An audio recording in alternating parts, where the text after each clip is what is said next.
Baik, Zakallah khair. Pertanyaan yang sangat baik apa yang disampaikan. Pembahasan tentang malaikat, saya menjelaskan yang pertama tentang definisi. Sehingga kita dengan definisi itu mengerti, memahami apa yang disebut dengan malaikat itu, baik secara pemaknaan hakiki ataupun pemaknaan juga metafor. Pemaknaan hakiki adalah makhluk hamba yang Allah ciptakan dari cahaya, seperti hadis Nabi Sallallahu Alaihi Wasallam yang pernah juga saya terangkan bahwa malaikat diciptakan dari cahaya, ya, sedangkan jin diciptakan dari api yang menyala-nyala dan kita diciptakan dari saripati tanah. Itu dari segi materi.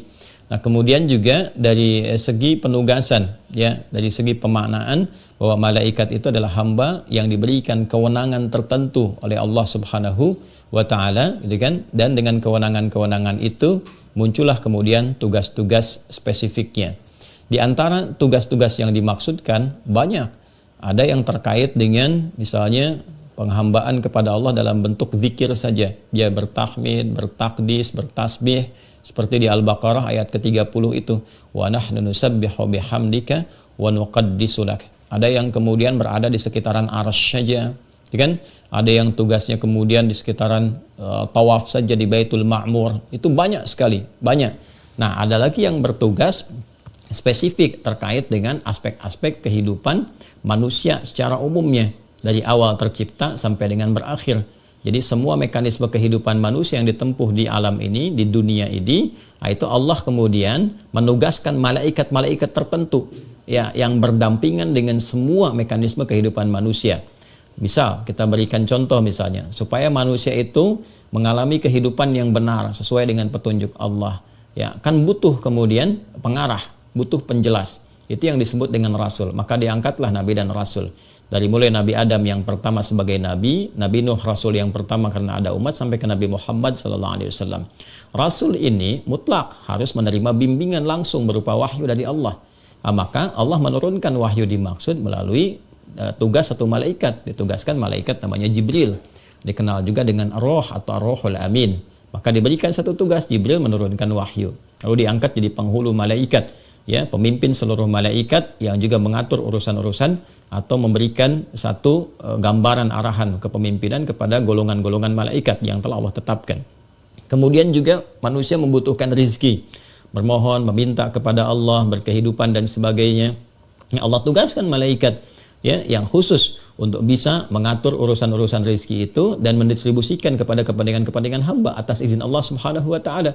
Ya, baik berupa keadaan di alam semesta, hujan itu kan, turun hujan, Allah kun fayakun, itu kan, Allah firmankan hujan turun, ya hujan, ya, kemudian mekanisme turunnya hujan ditugaskan kepada malaikat misalnya, ya, untuk mengatur, namanya malaikat Mikail. Apakah turunnya di Sulawesi Tengah, apakah Sulawesi Selatan, itu kan, apakah ke Kalimantan. Kadang-kadang di Sulawesi sendiri ada yang deras, ada yang kecil, itu kan, ada yang bahkan satu tempat satu hujan satu tidak. Nah, itu ada yang mengatur. Ya, tentang cara kita mendapatkan rezeki untuk berkehidupan, untuk makan, untuk minum, nah, itu malaikatnya ada tersendiri. Kemudian ada yang terkait juga dengan aspek kehidupan kita, hidup dan wafatnya, hidup dan matinya. Allah menghidupkan, mematikan, Allah yang kemudian menegaskan, memberikan perintah. Ya, kun fayakun, kun hidup ya hidup, mati ya mati, meninggal ya meninggal, wafat ya wafat, gitu kan. Nah, ada yang ditugaskan nanti untuk mengakhiri kehidupan, mencabut nyawa, malakul maut misalnya. Ya, malaikat Jibril, kemudian malaikat Mikail ada di Quran surah kedua Al-Baqarah, ya, di ayat ke-97 sampai 98 itu langsung berkesatuan. Kemudian malakul maut Quran surah ke-32 As-Sajdah ayat 11, ya, qul yatawaffakum malakul mautil ladzi wukkila bikum. Ya, lalu apalagi yang terkait dengan kehidupan kita, ya, hidup di dunia sampai berakhirnya. Ada yang ditugaskan nanti untuk mengakhiri kehidupan, ya, dengan meniupkan wa nufikha fis-sur, semacam sesakala yang besar, ya, yang di dalamnya berada keadaan kita semua termasuk alam semesta. Itu yang disebut dengan Israfil. Ya, nanti dalam hadis yang pernah saya utarakan, kalau Anda sudah menyimak sampai 30-an berarti kan setengah, ya. Itu kan 62 totalnya bab akidah itu. Itu saya jelaskan tentang Israfil lengkap satu-satu sampai nanti yang terakhir. Ya, Raqib Atid kemudian yang mencatat dan menjaga, ya, amalan itu. Lalu setelah itu Munkar Nakir nanti ada di alam kubur.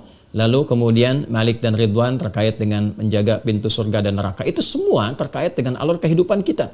Jadi dari mulai berkehidupan, butuh rizki, butuh bimbingan, Ya, terus amalan kita dikonfirmasi dengan dicatat, ada malaikatnya, sampai ke alam kubur mengonfirmasi keimanan kita saat di dunia, dikonfirmasi oleh malaikat munkar dan nakir.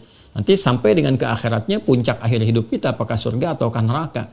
Nah, itu yang terkait dengan aspek kehidupan kita. Nah, selebihnya banyak malaikat yang lain, termasuk nanti ada yang ditugaskan untuk memberikan satu gambaran ujian sesuai dengan kebutuhan hamba-hambanya. Ya, banyak, bukan hanya ujian, ada yang terkait misalnya dengan menurunkan hukuman bagi umat atau hamba-hamba yang memang menantang azab. Ya, masih ingat kan kisahnya di masa Nabi Lut yang sezaman dengan Nabi Ibrahim yang alaihi wassalam jami'an. Itu kan umatnya Nabi Lut menantang azab, ya, minta diazab gitu. Makanya diturunkan kemudian Allah menugaskan malaikat-malaikat. Nah, malaikat-malaikat itu bukan malaikat Mikail, ya, bukan malaikat Israfil, malaikat-malaikat khusus yang ditugaskan oleh Allah untuk menurunkan azab tertentu pada umat itu. Itu ada di Quran surah ke-51 Adz-Dzariyat, gitu kan? Dari ayat 24 itu sampai dengan ayat ke-30. 30 itu pembuka azabnya, ya. Nah, nanti dari mulai hal ataka haditsu dhaifi Ibrahim al-mukramin sampai qala fama khatbukum ayyuhal mursalun, itu ya. Itu malaikat khusus. Jadi bukan hanya yang 10 saja. Kalau 10 itu terkait dengan mekanisme kehidupan manusia dari awal sampai berakhir kehidupan sampai menuju Allah Subhanahu wa taala. Adapun detil-detil tertentu terkait dengan sebab, kejadian, hikmah atau di luar tugas yang 10 tadi, tapi sifatnya insidental, situasi kondisi tertentu yang memang sudah ditugaskan terkait dengan itu. Nah, maka itu tidak diperkenalkan kepada kita malaikat-malaikat dimaksud karena tidak terkait langsung dengan aspek umum mekanisme kehidupan yang semua dijalani. Kan nggak semua umat mendapatkan azab gitu kan, bagi yang nantang aja, ya. Nggak semua umat mengalami situasi-situasi seperti kondisi-kondisi umat di masa lalu, misalnya kan ada yang dikirimkan azab berupa angin topan beliung yang menghancurkan, ada suara petir mercik keras, ya, seperti kaum Ad, kaum Thamud dan sebagainya. Kan nggak semua umat seperti itu, tapi semua umat mengalami kematian, semua umat butuh rizki, semua umat dicatat amal baik dan buruknya, semua umat masuk ke kubur, semua umat pilihannya apakah surga atau neraka, gitu kan. Nah, karena semua dialami itu, maka 10 ini wajib diperkenalkan supaya tahu bagaimana cara kita berkehidupan. Adapun kasus-kasus tertentu sebagai ujian, di kasus tertentu, umat tertentu diperkenalkan oleh Al-Quran. Apa diantaranya? Ya, diantaranya di Babilonia yang kemudian disalahgunakan informasi ini dan disebarkan oleh golongan-golongan jahat untuk menuduh Nabi Sulaiman. Dan kisahnya viral berkelanjutan sampai ke era Nabi Muhammad SAW. Di era Nabi Muhammad itu kan, ya, selain ada dukun, ya, dukun kahin namanya, ada juga para pujangga, syair, penyair, sampai nanti turun surah Asy-Syu'ara, gitu kan. Nah, kemudian ada juga tukang sihir, ya, ada tukang sihir. Dan Nabi SAW itu ketika diturunkan oleh Allah Subhanahu Wa Taala ayat-ayat Al-Quran, penjelas, penerang dan sebagainya, tuduhannya banyak, ya, dituduh sebagai tukang syair, ya, dituduh sebagai dukun, dituduh juga sebagai bagian dari sihir, ya. Bahkan kemudian dari situlah Allah Subhanahu wa taala menurunkan surah-surah dan ayat-ayat yang membantah itu semua, ya kan? Dari mulai turun surah Asy-Syu'ara untuk menjelaskan kebiasaan mereka membuat syair, kemudian juga menjelaskan kebiasaan para dukun yang bekerja sama dengan para jin. Di surah Al-Jin nanti ada ayat yang ke-6 itu, wa annahu kana rijalun minal insi ya'udzuuna birijali minal jinni fazaduhum rahaqa, dan juga menerangkan tentang kebatilan ajaran sihir yang mereka juga para penyihir itu masih viral di masa-masa itu, ya, menisbatkan sanad sihir mereka, ya, kepada Nabi Sulaiman. Ini diajarin di masa ini, maka dibantah oleh Al-Quran. Turunlah kemudian Quran surah kedua Al-Baqarah ayat 102 itu, ya. Apa penjelasan Allah di situ? Wattaba'u ma tatlu syayatinu, ya, ala mulki Sulaiman wa ma kafara Sulaiman walakinna syayatina kafaru yu'allimuna an-nasa as-sihra wa ma unzila 'alal malakaini bi Babila, ya, Harut wa Marut. Nah, ini menarik sekali. Allah Subhanahu wa taala memberikan bantahan kepada mereka. Ya, wattaba'u ma tatlu syayatinu, tukang sihir itu mereka keliru, fatal dan salah itu menuduh Nabi Sulaiman telah mengajarkan sihir dan menuduh bahwa ajaran itu disandarkan pada malaikat, ya, malaikat Harut dan Marut di masa itu yang mengajarkan. Itu dibantah langsung oleh Al-Qur'an. Sihir itu produknya setan. Ya, Allah mengatakan wattaba'u ma tatlu syayatinu 'ala mulki Sulaiman. Ya, di masa era kerajaan Sulaiman itu yang mengajarkan, kemudian yang membawa provokasi mengarahkan kepada ujaran-ujaran yang terkait dengan magic dan sebagainya, atau bahkan jampe-jampe atau sihir tertentu. Itu adalah produk-produk yang dikelola oleh setan, ditebarkan. Makanya kalimat Qur'annya jelas, yu'allimuna nasa sihra. Ya, setan-setan itu yang mengajarkan sihir. Ya, bukan Nabi Sulaiman, bukan para malaikat. Ya, wa ma unzila 'alal malakaini bi Babila Harut wa Marut, dan juga mereka menyalahgunakan ujian-ujian kan yang Allah turunkan lewat pengajaran dua malaikat. Jadi ada dua malaikat khusus yang diturunkan di masa itu wilayah Babilonia, bi Babila, namanya Harut dan Marut. Ya, ada yang menyebutkan tafsirnya banyak ini. Ada yang menyebutkan malaikat ya dengan pemaknaan hakiki yang tadi saya terangkan. Malak itu kan bentuk tunggal dari malaikat. Ya, bentuk tunggalnya malak, bentuk dualnya, bentuk mutsananya malakani atau malakaini. Ya, malak misalnya ada di Quran surah 32 ayat 11, qul yatawaffakum malakul mautil ladzi wukila bikum. Itu malak. Ya, tapi juga kadang itu dikiaskan bentuk metafor ya kepada misalnya orang yang mengandung unsur-unsur di atas rata-rata manusia, ya, di luar rata-rata manusia, misalnya ketampanannya tampan sekali gitu kan, kemudian juga perangainya bagus mulia. Nah, itu sering disebutkan metafor, ya, bentuk metafor dari kalangan manusia, sehingga mengatakan wah ini kayaknya bukan manusia nih, ini seperti malaikat. Nah, kita juga sering mendapatkan ungkapan-ungkapan itu kan.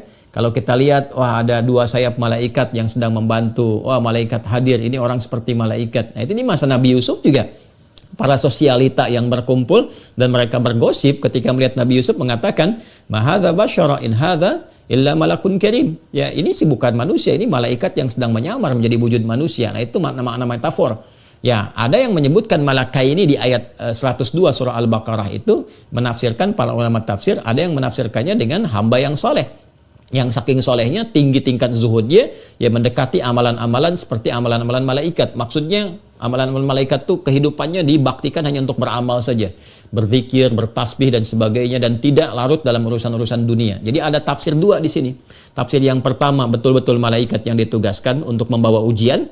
Ya, yang kedua adalah hamba Allah yang sangat soleh, ya kan? Yang kesolehannya itu hanya dikhususkan untuk beribadah, sehingga mengecilkan atau meninggalkan urusan-urusan yang umumnya dikerjakan oleh banyak orang di dunia. Gitu ya. Jadi fokusnya ibadah dan sebagainya. Namanya Harut dan Marut. Nah, terlepas dari apakah Harut dan Marut ini adalah real malaikat ataukah hamba Allah yang sangat saleh yang mendekati amalan-amalan malaikat, dalam konteks ini tadi seperti yang saya sampaikan, tapi Al-Quran memberikan penjelasan bahwa mereka itu tidak mengajarkan sihir seperti yang dipahami sekarang. Ada magic, ada untuk menyantet orang, ada untuk mengerjai sesuatu, bekerja sama dengan jin atau menggunakan barang-barang tertentu. Bukan. Ya, mereka diberikan oleh Allah satu bentuk pengajaran sebagai ujian ya kepada umat di masa itu. Karena umat masa itu tuh memiliki satu karakter yang memang karakter-karakter itu nanti oleh Allah Subhanahu wa taala dijawab itu ya dengan jawaban-jawaban yang diturunkan kadang pada seorang hamba yang saleh. Ya, seperti kisahnya Nabi Khidir dengan Nabi Musa alaihissalam, itu kan ada yang langsung kepada Nabi dan Rasul, atau ada bahkan malaikat yang langsung turun sesuai dengan kebutuhan hambanya. Karakteristik umatnya masa Nabi Isa alaihissalam misalnya yang banyak populer di situ adalah tentang medis, kesehatan. Banyak dokter yang merasa hebat bisa menyembuhkan, maka mukjizat Nabi Isa diberikan dengan izin Allah, dengan menyentuh di tangannya masaha, penyakit sembuh yang nggak bisa dilakukan oleh dokter untuk menaklukkan itu. Ya, Nabi Musa itu dianggap ya sebagai puncak dari segala keilmuan dan sebagainya, menjawab berbagai hal, maka Allah turunkan kemudian kisah, diberikan perintah untuk belajar pada Nabi Khidir yang di luar satu kemampuan Nabi Musa alaihissalam untuk memahami satu hikmah. Itu kebutuhannya. Nabi Yusuf dengan takwil karena kebutuhannya masa itu. Nah, di zaman-zaman Babilonia di kerajaan Nabi Sulaiman itu diberikan ujian, keturunan penjelasan dari Harut dan Marut karena memang masanya pada saat itu ya merasa banyak ilmu-ilmu yang bisa dikembangkan, bisa kemudian ilmunya ditunjukkan sebagai kekuatan, seakan melampaui kekuatan biasa, maka Allah turunkan ujian. Ini ada yang seperti ini lebih daripada apa yang kalian kemudian dapatkan sekarang, untuk memberikan kepada mereka satu pencerahan bahwa kalau Allah berkehendak bisa diberikan apapun, dan itu untuk membangun ketakwaan sehingga mereka bisa nurut, bisa taat lagi, bisa sadar bahwa di atas semua apa yang mereka dapatkan, dapat mereka raih, ada yang lebih kuasa, yaitu Allah Subhanahu wa taala. Jadi semua nabi, semua rasul diteruskan risalahnya oleh para ulama, orang-orang saleh, itu misinya satu, bagaimana membawa masyarakat mendekat kepada Allah Subhanahu wa taala. Nah, ilmu yang diajarkan oleh Harut dan Marut ini kemudian disimpangkan, dialihkan, ya dikemas kembali oleh para setan-setan, ya seakan-akan mengajarkan kemudian hal-hal yang menyimpang dari agama. Itu yang kemudian dikenal dengan sihir. Dan berkembanglah itu kemudian sihir-sihir dimaksud, ya dan terus sampai ke era Nabi Muhammad SAW, dan mereka mengatakan nasab ilmunya, sanadnya itu tersambung kepada Nabi Sulaiman, maka dibantahlah oleh Allah Subhanahu wa taala. Jadi sebelum itu pun sudah ada ya sihir-sihir yang dimaksudkan. Zaman Nabi Musa kan berhadapan dengan tukang sihir. Ya kan? Makanya Allah berikan mukjizat tongkat yang kemudian dengan tongkat itu menggagalkan, menghanguskan semua bentuk perilaku sihir. Ya, Nabi Sulaiman kan masanya setelah Nabi Musa, anaknya Nabi Daud kan. Ya, dari itu jaraknya cukup jauh ke atas sampai ke Nabi Musa alaihissalam. Jadi sihir sudah ada di zaman Nabi Musa, kemudian juga sudah berkembang ya jauh ke masa Nabi Sulaiman, setelahnya itu dibawa, maka Allah turunkan ilmu-ilmu tertentu untuk menangkal itu semua, diantaranya lewat dua hamba yang saleh, baik itu disebut malaikat ataupun hamba-hamba biasa, yaitu Harut dan Marut di wilayah Babilonia. Itu untuk menangkal perilaku-perilaku yang disebut dengan sihir. Cuma orang-orang kemudian terbawa oleh provokasi setan, ya digambarkan bahwa Harut dan Marut itu mengajarkan sihir dan sebagainya, dan diturunkan sampai seakan-akan sihir itu bersumber dari ajaran-ajaran malaikat yang menyimpang. Karena itulah nanti ada di satu keyakinan, kepercayaan yang ada sampai dengan sekarang, itu ada yang disebut dengan malaikat gagal itu, ya, malaikat gagal. Malaikat gagal itu malaikat yang berkhianat, menyalahgunakan misi-misi yang Allah turunkan kepada mereka. Nah, itu hal yang tidak dipahami demikian dalam syariat Islam. Bahkan ada yang fatal angel itu ada yang dipahami bahkan sampai ke malaikat Jibril. Malaikat Jibril berkhianat, bekerja sama dengan anaknya iblis, itu ada. Jadi kalau Anda misalnya menyaksikan, saya pernah lihat dulu Hollywood memproduksi sebuah film ya dibintangi oleh Keanu Reeves, ya itu ada salah satu ajaran. Hollywood tuh unik tuh, kalau bikin sebuah karya kadang-kadang ngambil dari ajaran-ajaran juga, satu keyakinan tertentu, kadang dari kitab tertentu yang diyakini, dia terjemahkan dalam bentuk film. Ya, nah itu sangat Konstantin namanya. Ya, Konstantin tuh judul-judul filmnya kalau saya nggak keliru itu. Itu digambarkan bagaimana malaikat Jibril di situ, ya, itu berkhianat, melakukan pengkhianatan kerjasama dengan anak iblis. Ya, dan itu ada di satu keyakinan. Ya, di satu keyakinan yang bahkan menyemarak di muka bumi ini. Nah, itu kita tidak sepaham dengan itu. Ya, malaikat itu la ya'sunallaha ma amarahum wa yaf'aluna ma yu'marun. Mereka tidak bermaksiat kepada Allah dan mengerjakan tugas sesuai dengan tupoksinya. Jadi singkat dari jawaban yang disampaikan bahwa kenapa hanya 10 malaikat yang diperkenalkan, karena 10 malaikat itu semua terkorelasi dengan seluruh aktivitas kehidupan kita dan mekanisme kehidupan di alam ini dari kita terlahir sampai kembali kepada Allah di penentuan surga dan neraka, karena mencakup keseluruhannya. Adapun real malaikatnya sangat banyak, kita tidak tahu berapa jumlahnya yang terhitung, ya, dan mereka ditugaskan oleh Allah sesuai dengan tugas-tugas tupoksi khusus. Tugas pokoknya sesuai dengan instruksi Allah Subhanahu wa taala, baik yang bertugas di langit, bertugas di bumi, ada sebab-sebab tertentu yang bahkan diantaranya tidak terkait dengan seluruh mekanisme kehidupan manusia, hanya sebab-sebab tertentu saja. Seperti tadi di masa Nabi Ibrahim, di masa Nabi Syuaib, Nabi Saleh, Nabi Lut dan sebagainya, spesifik kejadian tertentu yang tidak dialami semua umat.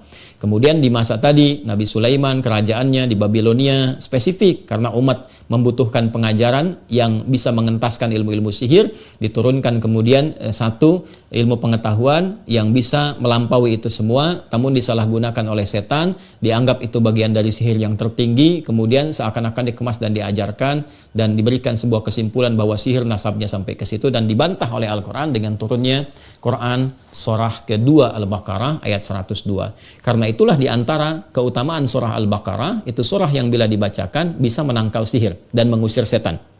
Ya, bisa menangkal sihir dan mengusir setan. Nah, sihir-sihir yang dinisbatkan kepada dua tadi, ya Harut dan Marut itu nanti banyak sekali itu disalahgunakannya. Ya, bisa untuk memecah kehidupan rumah tangga, yufarriquna bihi bainal mar'i wa zauji, kemudian memecah kehidupan, menzalimi orang, tapi Allah tegaskan, ya, wa ma hum bidarnina, ya kan? Dan mereka tidak akan mampu memberikan madarat apapun. Ya, apapun itu yang terjadi. Ya, kalau Allah nggak tetapkan, nggak akan terjadi, kata Allah. Jadi kalau kita ingin berlindung dari itu semua, kembali kepada Allah. Dan ternyata surah Al-Baqarah ini termasuk ayat 102 di dalamnya adalah surah penangkal sihir. Jadi kalau kita ingin ambil sebagiannya saja, boleh. Secara umum Al-Baqarah 255. Ya, penangkal di rumah tangga Al-Baqarah ayat 102. Itu untuk menangkal gangguan-gangguan yang memecah belah hubungan suami istri. Tapi kalau kita ingin gunakan keseluruhannya untuk membebaskan dari lingkungan-lingkungan jin yang jahat, setan misalnya atau sihir, Al-Baqarah biasa dibaca di rumah. Nah, itu kurang lebih gambaran tentang malaikat, kenapa 10 yang diperkenalkan, kemudian tentang Harut dan Marut, dan hal-hal yang terkait yang tadi Anda tanyakan. Semoga itu memberikan pencerahan, pemahaman, dan keluasan pengetahuan, dan semoga Allah meridhai apa yang disampaikan dan diterima. Wallahu ta'ala a'lam bissawab.